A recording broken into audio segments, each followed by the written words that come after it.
반갑습니다. 자, 내일부터는 추석 연휴가 있죠. 4일 동안 방송은 없을 예정이고요. 텔레그램 방에 간간히 정보만 올려드릴 테니까 참고해 주시면 되겠습니다. 그러니까 여러분들이 오늘 방송을 잘 보셔야 된다. 차가 이번 귀성길에는 서울에서 부산 내려가는 게 한 10시간 정도 걸린다고 하더라고요. 다들 안전운전 하시고요. 집에만 있을 듯 합니다. 어디 안 내려가시고 집에만 계시나요? 비트겟 가입 링크에 카피 트레이딩 말씀하시는 건가요? 그거는 제 포지션을 그대로 따라 하시는 겁니다. 돈을 일정 금액 넣으시고 제 포지션을 따라 하시는 겁니다. 사실 라이브 방송에서 막 크게 풀어드릴 내용은 없긴 하죠. 제가 이렇게 정리를 다 해서 텔레그램에 보여드리긴 하는데 그럼에도 여러분들과 대화를 하면서 궁금하신 부분들 아니면 차트를 어떻게 분석을 하는 게 좋을지 등등등 서로 간에 양방 소통으로 좋은 걸 얻어갔으면 좋겠는 마음에 일단 방송을 하고 있습니다. 방송 들어오신 분들 좋아요 한 번씩만 부탁드릴게요. 어제 라이브 때 제가 이 자리에서 말씀을 드렸을 거예요. 비트코인 지금 단기적으로 들어가기 좋다, 롱 들어가기 좋다 이렇게 말씀을 드렸습니다. 혹시 기억하시는 분들 1번 한번 눌러주시겠어요? 제가 이때쯤에 지금 단기적으로 롱 타기 나쁘지 않은 자리죠 이렇게 말씀을 드렸었는데 4%가 또 올랐습니다. 이 자리에서 4%가 이 자리에서 정확하게 4% 올랐죠. 만약에 레버리지 30배를 썼어도 120% 정도 수익이 나오셨을 겁니다. 이 자리에서 왜 롱을 받는지 궁금하신 분들이 계시다면 알려드릴까요 말까요? 알려드릴까요? 롱 어떻게 받는지? 차트도 좋지만 거시경제에 대해서도 시간 배분 많이 해주세요. 네, 도현님 이렇게 배우시려는 자세라고 할까요? 너무 좋은 듯 합니다. 근데 되게 간단한 거예요. 되게 간단하다. 일단 RSI를 킵니다 여러분. RSI를 딱 켜요. 상대 강도 지수를 켜서 보는 거예요. 1시간 봉으로 들어갈게요. 자, 잘 보시면 과거 패턴과 비교를 할 필요가 있어요. 과거 패턴은 뭐냐면 급락이 나온 이후에 비트코인이 어떻게 움직였나를 체크하는 겁니다. 이런 걸 프랙탈이라고 부르죠. 과거의 기하학적인 패턴이 지속적으로 반복된다는 걸 프랙탈이라고 부릅니다. 일단 프랙탈이 어떤 느낌인지 한번 공부를 해보도록 할게요. 자, 여기 보이시죠? 일부 작은 조각이 전체와 비슷한 기하학적 형태를 말한다. 그러니까 똑같은 패턴이 비슷하게 반복이 되는, 차트에서는 아예 똑같이 뭐라고 해야 될까, 패턴이 반복이 될 수가 없으니까 이런 프랙탈적인 느낌으로 차트를 분석을 할 수가 있거든요. 자, 보시면은 똑같은 모양이 이렇게 사방으로 쫙 펼쳐지면서 뭐랄까 원형 꽃 모양이 나온 거죠. 이 프랙탈은 이 나뭇잎도 똑같고요. 똑같은 나뭇잎 모양인데 크기가 점점 작아지는 프랙탈 형태다. 약간 이렇게 보시면 되는데 프랙탈도 이 차트에서 적용을 할 수가 있습니다. 어떤 느낌이냐면 이 봉 패턴이라는 걸 눌러요. 여기 있는 거. 그 다음에 급락이 나왔던 부분부터 저점에서 반등 나왔던 구간을 딱 찍어주는 거죠. 이런 식으로. 그 다음에 대충 갖다 붙입니다. 그럼 얼추 이 반등의 흐름이 비슷하게 나온단 말이에요. 보이시죠? 이렇게 반등의 흐름이 비슷하게 나온다. 또 여기다 갖다 붙이는 거예요. 크기를 맞춰서. 자, 보시면 이렇게 흘러갔어요. 얘가 뚱뚱 이렇게 올라갔어요. 여기도 이런 식으로 올라갔단 말이죠. 요렇게 여기도 이런 식으로 올라갈 수 있었겠구나 라고 판단을 할 수 있는 겁니다. 이해되시나요? 혹시? 이해되세요? 이 프랙탈에 대한 이해가 되세요? 이렇게 급락이 나왔다가 튕기고 올라갔었구나. 근데 불과 그게 한 달도 지나지 않은 뭐라고 해야 될까, 시기에 벌어졌기 때문에 또 비슷한 세력이 똑같이 밀 수 있겠다, 약간 이런 느낌으로 본다고 해야 될까요? 그래서 여기도 비슷하게 나오죠. 그럼 이 부분도 비슷하게 흘러갈 수 있겠다. 일단 첫 번째 이유가 이 프랙탈이었습니다. 프랙탈, 과거의 패턴, 최근에 벌어졌던 이 패턴이 비슷하게 흘러갈 거라고 생각을 한 거죠. 다음번 급락 때도 적용 가능할까요? 저는 이 급락이 나오는 거는 3번까지 적용을 하시면 된다고 생각을 해요. 급등이든 급락이든 3번까지. 보통 3번 정도 밀어붙이면 추세가 바뀔 수 있는 확률이 좀 높거든요. 만약에 여기서 쌍바닥 딱 찍어주면 여기서 추세가 바뀔 확률이 높습니다. 보통 급락은 3번 정도 나온다고 보시면 돼요. 큰 급락은 3번 정도.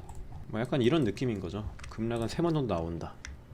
1번, 2번, 3번 이렇게 나올 수가 있다는 얘기죠. 그래서 제가 예상하는 그림은 뭐 이렇다고 할까요? 여기서 쌍바닥 일단 나오고 한 20K 정도를 찍어줬다가 다시 내려가는 단기적인 약간 이런 그림을 기대를 해보고 있습니다. 단기적으로는 우하향 채널로 내려가되 여기서 살짝 돌려줬다가 내려가는 그림을 일단 기대를 하고는 있습니다. 그 다음에 거래량을 또 볼 필요가 있죠. 거래량.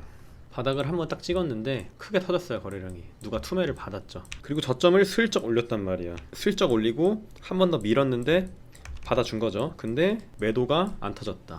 즉 여기서 매도 세력이 힘을 꽤 많이 썼기 때문에 더 이상 밀기가 어려웠다. 그리고 저점도 한 차례 올라가서 상승 관점이 부여가 됐다.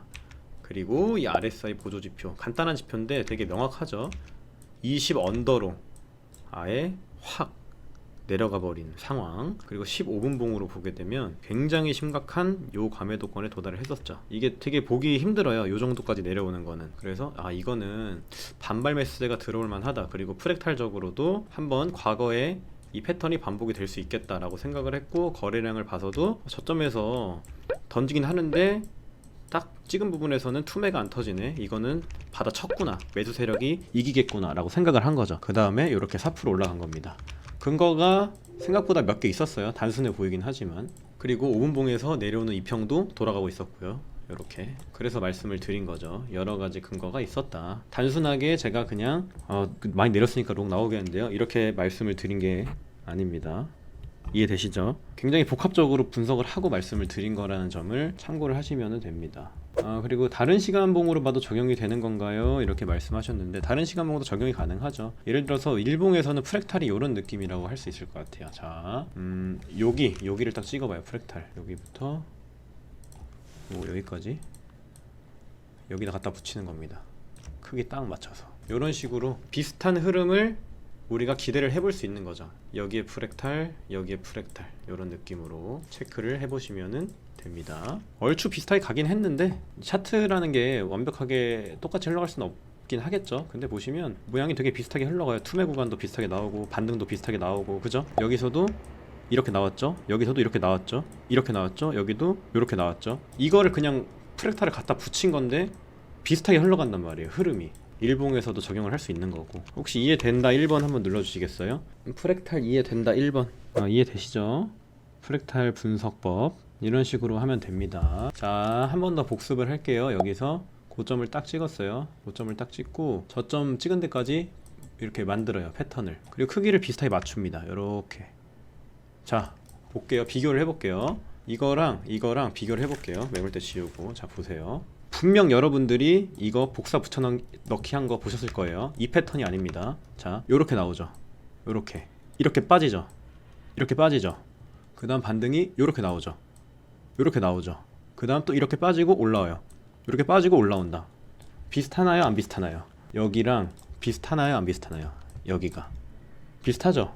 신기하죠? 이거? 프랙탈 이해되세요? 이 프랙탈이? 요렇게 보는 겁니다. 앞으로 방향성. 프랙탈 분석법은 하향 추세 때는 언제나 적용 가능한 건가요? 뭐 언제나 적용 가능한 건가요? 라는 말씀은 언제나 적용 가능해요. 내가 비슷한 패턴만 찾아낼 수 있다면 언제나 적용 가능해요. 그리고 하향 추세 말고 상향 추세에서도 가능합니다. 이렇게 투매 구간까지 비슷하단 말이에요. 투매 구간까지 다 이 밑꼬리 그 다음에 이렇게 수렴을 해요. 이 프랙탈이 얘도 수렴을 해요. 이렇게 수렴하잖아요. 얘도 여기서 수렴을 해. 비슷한 그 구간에서 똑같은 패턴이 나온단 말이에요. 이렇게 그 다음 수렴 위로 뚫죠. 여기도 위로 뚫어요. 근데 위로 뚫고 실패해서 떨어져. 근데 여기도 실패해서 떨어져. 이렇게 흐름을 예측을 해볼 수가 있다. 이 프랙탈이란 건 좋다. 굉장히 좋은 분석법이다. 이렇게 보시면 됩니다. 무튼 간에 롱자리 일러드린 거는 많은 고민과 분석이 있었다. 이렇게 얘기를 드릴 수 있겠습니다. 뭐 사실 차트 방향성을 보기는 애매하죠. 그냥 하향 추세긴 하잖아요. 지금 바뀐 게 없죠.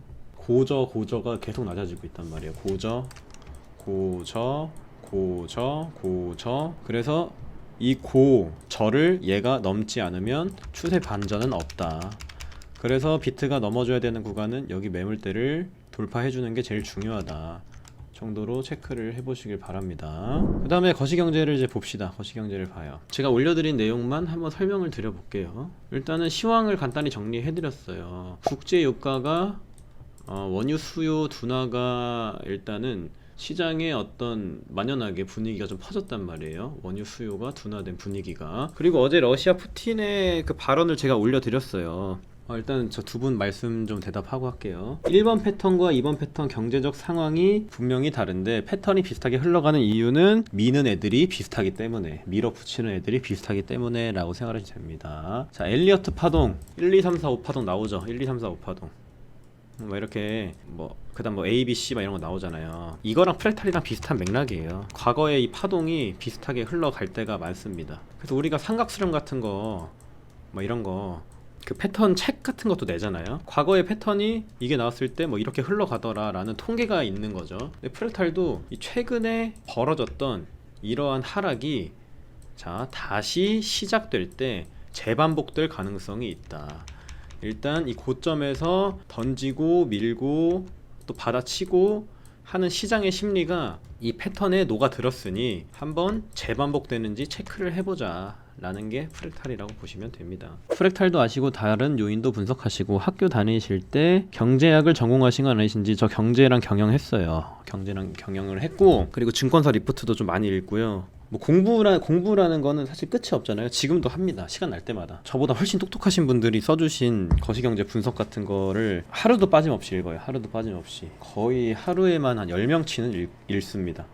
경제 분석하고 시황 쓴 거를 습관처럼 한다고 해야 될까요? 습관처럼 해야 되거든요. 이런 거는 또 재밌기도 하고요. 결국 세력의 운전이라는 말씀, 뭐 글쎄요, 이렇게 시총이 무거운 종목은 한 세력이 움직인다고 보기는 사실 좀 어렵고, 그냥 뭐라고 해야 될까, 여러 심리가 부딪히면서 그냥 비슷한 그림이 그려졌다 정도가 나을 것 같아요. 한 세력이 이 그림을 만들 순 없거든요. 제가 볼 때 이미 비트는 너무 주류 자산화가 됐기 때문에 한 세력이 여기서 이 그림을 만들고 이 그림을 만들고 이거는 제가 볼 때 좀 어려울 것 같고, 그냥 부딪히고 싸우다가 뭐 비슷하게 흘러갔다 정도가 낫지 않을까 싶어요. 거시경제 미시경제 분석 잘 하시는구나. 글쎄요, 저는 제가 잘한다고 생각을 진짜 1도 안 합니다.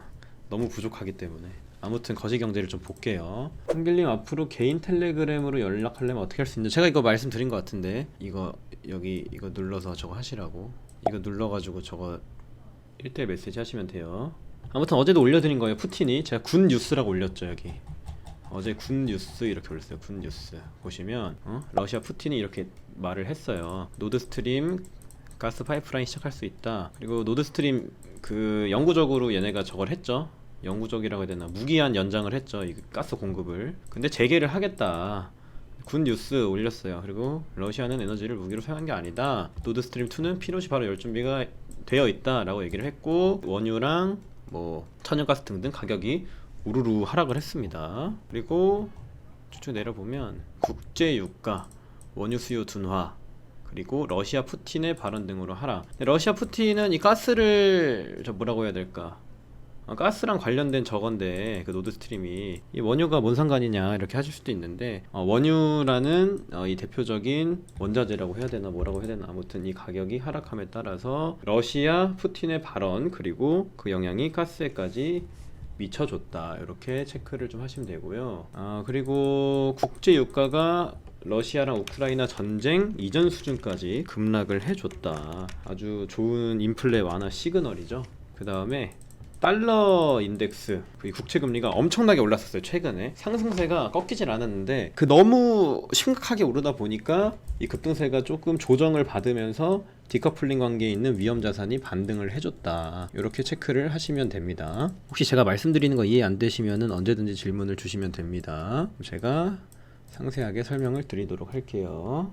결국 러시아가 에너지를 이용하여 세계를 우크라가 아닌 러시아 쪽으로 끌고 있음. 점점 러시아 쪽으로 흔들어줄 것 같음. 이렇게 또 의견을 내주셨습니다. 그리고 어제 연준 이 브레이너드 부의장이 긴축이 너무 과하다, 근데 이 위험 요인을 좀 감안하겠다라고 발언하며 시장에 안도감을 불어넣어줬다. 그래서 안도랠리가 나왔다 정도로 체크를 하시는 게 좋다. 그 다음에 추가적인 시황을 설명드릴게요. 한길님 텔레 구독하고 승률이 거의 90% 됐어요. 여러분도 화이팅 하십시오 라고 응원의 말씀 감사합니다.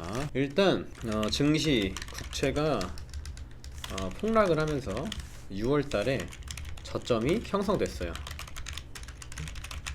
근데 여기서 반등이 살짝 나와줬죠. 볼게요. 6월이면 요때란 말이에요. 요때 아주 드라마틱하게 폭락을 했습니다. 보시면 고점에서 24% 정도 하락을 하면서 저점이 형성이 됐는데, 사실 이게 올해의 저점이 아닐 가능성이 높죠. 아주 높다. 제가 늘 시황이나 라이브에서 설명을 드리지만 거시경제가 나아졌다는 신호가 명확하게 없다는 게 큰 문제입니다. 명확하게 뭔가 나온 게 없어요. 인플레 완화 시그널 정도 따져봤자 유가가 하락함에 따라서, 그리고 러시아가 뭐 가스관을 다시 열어준다는 그 정도? 이 정도기 때문에 사실 증시는 이 저점이 아닐 가능성이 높다. 그리고 이번 6월의 하락은 매파적인 금리 인상 스탠스로 하락이 나와줬다. 근데 이번에 제 생각에는 신저점을 찍을 때는 이 기업들의 실적 때문에 한 번 더 찍어줄 것 같아요. 약간 이런 느낌으로. 지금 물가가 엄청나게 오른 상황에 매출이 잘 나오는 기업이 과연 몇 군데나 될까? 이게 문제입니다. 기업들의 실적이 아주 퇴행을 하고 있어요. 반대로 간다는 얘기죠. 거꾸로. 이거는 금리 때문에 내려갔다면 이번에 시즌2는 기업들의 안 좋은 실적 때문에 내려갈 수 있다. 그리고 금리 상승은 지속적으로 진행이 된단 말이에요. 사실 금리 상승에 기업들의 실적까지 안 좋게 쭉쭉쭉쭉 발표가 된다면 과연 이 증시가 버틸 재간이 있을까? 물가가 올라감에 따라서 매출은 줄어들고 수익성까지 떨어질 텐데 과연 어떤 재료로 주가들을 올릴 수 있을까? 그래서 증시는 좀 차가운 가을 겨울이 오지 않을까, 차가운 가을 겨울을 맞이하지 않을까라는 생각을 합니다. 그리고 이 원유가요, 오펙 플러스에서도 저걸 한다고 했죠. 저 감산을 한다고 했죠. 근데도 가격이 엄청 떨어진 거란 말이에요. 이게 굉장히 좋은 시그널입니다. 감산을 한다고 했는데도 떨어진 거면 이건 약간 인플레 피크아웃 느낌이 슬슬 온다, 이렇게 좀 받아들일 수 있을 것 같아요. 근데 아직 사실 올라갈 만한 재료가 이런 거 말고 뭐가 있을까? 금리는 결국에 또 0.75%가 거의 확실시 되고 있는데, 유가 이거 잡히고 인플레 완화 시그널이 나왔다고 해서 금리를 바로 막, 그러니까 뭐 75%에서 0.5로 내리고 이럴 것 같진 않거든요. 그렇다고 뭐 금리 인하를 한다는 건 더더욱 말도 안 되고요. 실질적으로 유럽권은 물가가 아주 천정부지로 치솟고 있는 상황이죠. 인플레이션이 사실 완전히 해결되기에는 기간이 좀 걸리고, 더더욱 강한 긴축, 뭐 지금의 긴축 정도 쭉 이어져야 물가가 잡히지 않을까라는 생각을 하고 있습니다. 저는 개인적으로. 그 다음에 다시 텔레그램 들어가서 좀 보도록 할게요. 그리고 제가 좀 중요하게 본 내용이 하락폭에 비해 반등폭이 드라마틱하지가 않았습니다. 그러니까 반등이 나오긴 했죠. 근데 나올 때마다 이렇게 찔끔 나오고 찔끔 나오고 찔끔 나오고, 우리가 기대하는 이 V자 반등 지금 몇 개월째 못 보고 있는 거죠. 한 달밖에 안 됐구나. 아무튼 거의 근 한 달 동안 그냥 과매도권에 의한 반등, 과매도권에 의한 반등, 과매도권에 의한 반등, 이 정도만 나와주고 있기 때문에 차트에서도 추세 전환 시그널이 전혀 잡히지가 않는다는 게 또 문제입니다. 그러면은 이동평균선으로 하락 파동을 얼마나 소화했나 또 체크를 해볼게요. 자, 121선을 키고요. 어느 정도 하락 파동을 소화하고 있나 체크를 해보겠습니다. 자, 아직은 멀었죠. 아직도 하락 추세에 있고 4시간 봉에서도 얘가 돌아가려면 시간이 꽤 걸려 보입니다. 특히나 일봉은 상황이 더욱 심각하죠.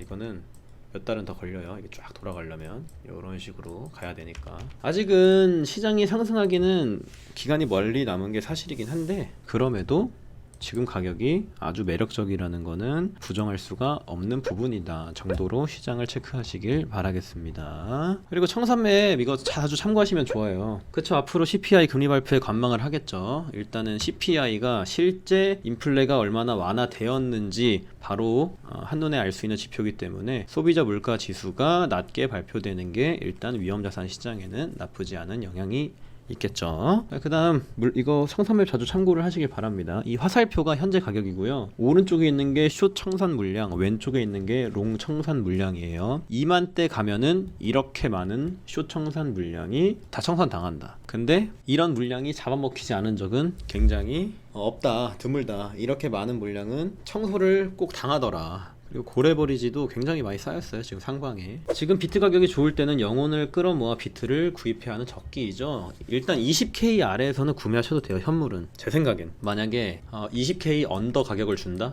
제가 생각하는 매집 기간은 어디냐면 매직 구간은 10K에서 20K 사이에요. 요 사이는 진짜 너무 매력적인 가격대거든요. 지금은 솔직히 말하면 박인세일 구간이 맞긴 하죠. 저는 그럼에도 저점은 한 번 더 찍어주고 올라갈 거라고 생각은 하고 있지만 만약에 여유 자금이 되고 비트를 슬슬 모아가실 생각이라면 저는 지금부터 조금씩 모아가도 전혀 나쁘지 않은 기간이라고 생각을 합니다. 그리고 하락 파동을 소화하는 구간도 120선이 돌아가는 구간도 대충 한 뭐 반년은 걸릴 것 같단 말이에요. 내년 1분기는 돼야 될 것 같아서 반년 동안 계속 물량 모으다가 확 올라가줄 때 팔아버리는. 일봉 눕는 신용 시작한 거 아닐까요? 눕는 신용이 이평선이 눕는 걸 말씀하시는 건가요? 눕는 신용이 이평선이 눕는 걸 말씀하시는 건지.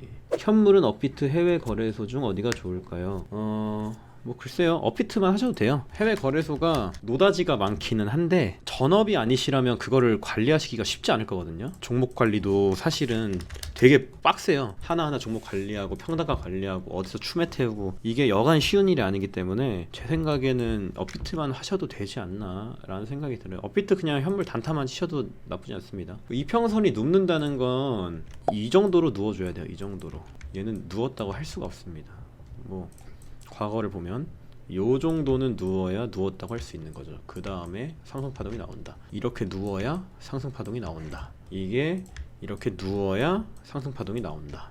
이렇게 보시면 됩니다. 저는 18K에서 20만원어치 샀어요. 그 돈이 없어서. 잘하신 겁니다. 이평 내리 찍고 있는데, 그쵸, 내리 찍고 있죠. 내리 찍고 있는데 여기서 V자 반등이 나올 수가 없다는 거예요. 누워야 된다니까. 누워야. 이평이 누워야 돼요. 이렇게 보시면 얘가 누웠나요? 이거는 우하향이지. 우하향. 누우려면 요렇게 돌아가야 된다는 얘기입니다. 하락파동을 소화하려면. 하락파동 기간이 이렇게 길었는데 이런 차트는 없어요. 하락파동의 기간이 자 보시면은 거의 300일을 하락했단 말이에요. 근 1년에 가까운 하락을 했는데 이거를 횡보 없이, 그러니까 이 물량 소화 없이 그냥 올라간다는 말이 안 되고, 여기서 횡보를 통해서 여긴 애들이 점차 포기를 하는 과정 이후 이평선 돌아간 다음에 캔들이 올라타고 가야 된다. 요 정도로 생각을 하셔라 라는 얘기입니다.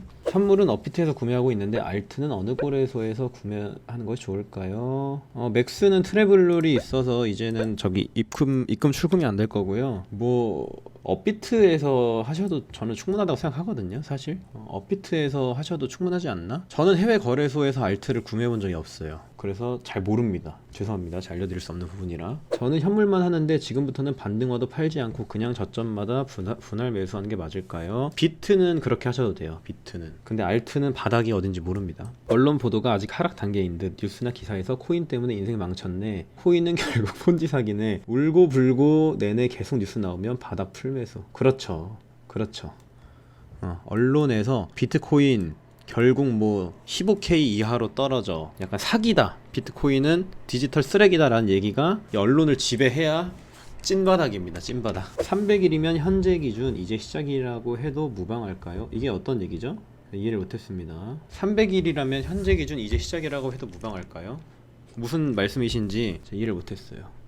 아 그래요? 알트는 업비트에 있는 것은 이미 상장되어 있어 가격이 형성되는 것이라 들었는데, 그래서 후업이나 맥스에서 구입해야 한다고 들었는데 아닌가요? 전업이면 그렇게 하시면 돼요. 전업이라면, 전업 투자자라면 내가 그 코인에 대해서 정확하게 공부할 시간이 있고 투자에 쏟을 뭐 여력이 충분하시다면 그렇게 하시면 되고, 차트만 보고 단기적으로 매매하실 거면 업비트 이용하시는 게 좋고요. 그 후업이나 맥스 거래소 이용하시면서 본업을 같이 한다는 게 진짜 힘들걸요. 제가 알기론 그 포트 관리하는 게, 포트 여기서 그냥 12K까지는 뭐 괜찮아요. 이렇게 12K를 보는 이유가 간단한데, 사실 자 볼게요. 비트스탬프에서 차트를 봅시다. 비트스탬프가 제일 오래됐으니까 비트스탬프에서 봐요. 차트를. 이게 제일 오래됐어요. 비트코인 차트가. 그래서 매물대가 아주 정확하게 나온단 말이에요. 저점 12K를 제가 예상을 왜 할까요? 왜 예상을 할까요? 당연히 12K의 매물이 두터우니까 정도입니다.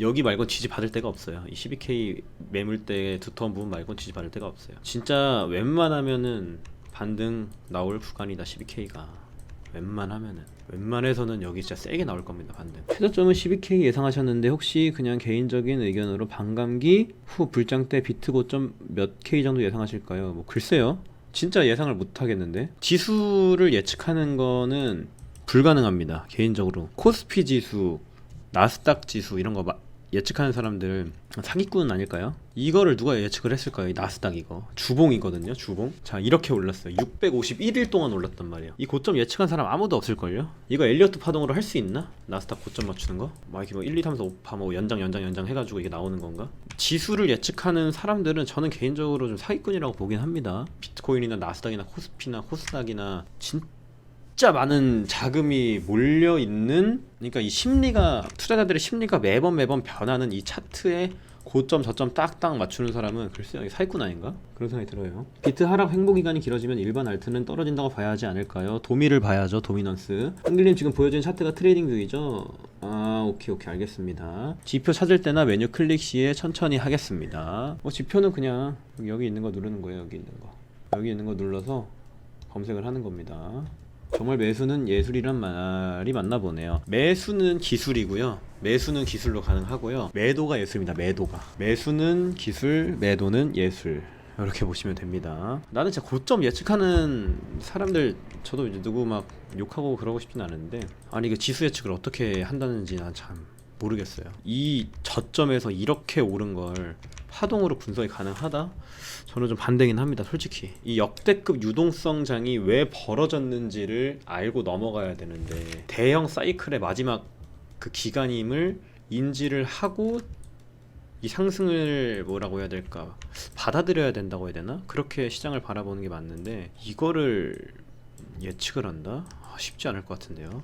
거시경제 분석 없이는 지수의 고점을 예측하는 건 쉽지 않습니다. 대략 때려 맞출 수는 있는 거죠. 자, 보세요. 이거 나스닥 봐봐. 나스닥 봐봐. 이거 되나 이게? 그걸로 분석이 되나? 2008년 이거 뭐야? 모기지 그건가? 그때부터 이렇게 오른 건데, 씨. 이거 누가 분석을 할 거야, 이거를?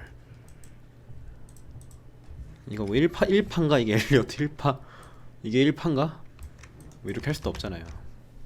저기 선물하실 때는 이평선 쓰지 마세요. 선물에 이평선 쓰시는 거 아닙니다. 그냥 RSI로 하세요. RSI 직관적으로. 그리고 엘리어트 파동은 몇 년 걸립니다. 저거 익히시려면. 저도 엘리어트 파동 엄청 못해요. 이평선 겹치는 구간, 그러니까 이평선 제가 저번에 설명드렸잖아요. 이평선에 함정이 있다고 말씀드렸는데, 그러니까 이게 문제가 뭐냐면 어떤 수치를 넣든 다 맞는단 말이에요. 한 번 더 보여드립니다. 이평선 뭐 73일 쓰시는 분 없죠? 73일 쓰는 사람 없다고. 이거 없어요. 근데 일봉으로 딱 보면, 자 지금 73일선 지지 받았죠. 73일선 뭐 밑으로 떨어지니까 저항 받죠. 이렇게 그냥 막 갖다 붙일 수 있어서 이거 이평은 쓰지 마세요. 다들 89일선 뭐 157일선 150 뭐 2일선 어떻게든 다 얻어 맞죠. 그게 그냥 뭐야 출렁출렁거리는 선인데, 지지 저항으로 보는 게 아니라 이평은 어떻게 보는 거다? 하락 파동을 소화했는지 수렴과 확장을 보는 겁니다. RSI 보는 꿀팁 같은 게 있을까요? 꿀팁? 글쎄요. 뭐 단기적으로 하실 거면 15분봉 보고, 초단타로 할 거면 뭐 3분 보고, 요렇게 하는 정도? 그 정도지 않을까요? 그리고 사실 RSI만 보고 매매를 하면은 안 되죠. 지지, 저항, 매물대, 캔들 모양, 거래량, 그 다음에 RSI, 약간 이런 느낌으로 보시는 게 좋지 않을까 생각을 합니다. 지금 커벨핸들로 볼 수 있을까요? 애매하네요. 커벨핸들 뭐 패턴이야 보기 나름이긴 한데, 요렇게 보면 또 커벨핸들로 볼 수는 있겠죠. 그럼 목표가는 뭐 이렇게 잡을 수 있는 거고, 여기 컵 크기 그 다음 갖다 대면은 딱 뭐 정화 맞고 떨어지겠네, 이런 느낌. 컵에는 제가 목표가 TP 구하는 거 알려드렸잖아요. 컵 크기를 잰다. 크기를 재. 뭐 이 정도 나오죠. 컵 크기. 그러면 여기 갖다 붙여요. 그럼 대충 이 매물대랑 겹치네. 그럼 뭐 이렇게 떨어질 수 있겠다. 맞고 떨어지겠네. 그럼 추세는 이렇게 나겠네. 채널은 이렇게 생기겠네. 뭐 이런 느낌으로 복합적으로 분석하는 거죠. 지금 보는 지표가 RSI, MFI 거래량 볼배 매물대 보면서에서 일주일 만에 원금 대비 20% 수익 났네요. 예, 축하드립니다. MFI는 시간봉에서 보나요? 분봉에서 보나요? 다 봅니다. 다. 그 차트를 보실 때 다 보셔야 돼요. 분봉부터 일봉부터 주봉까지 다 싹 다. 여러분들 오늘 많이 알려드렸죠? 또 제가 더 이상 이제 알려드릴 게 없을 것 같아요. 너무 많이 너무 다 알려드려가지고. 아무튼 가보겠습니다. 저기 방송 시청하시느라 고생하셨고요. 저거 추석 때 잘 다녀오시고 몸 조심하시길 바랄게요.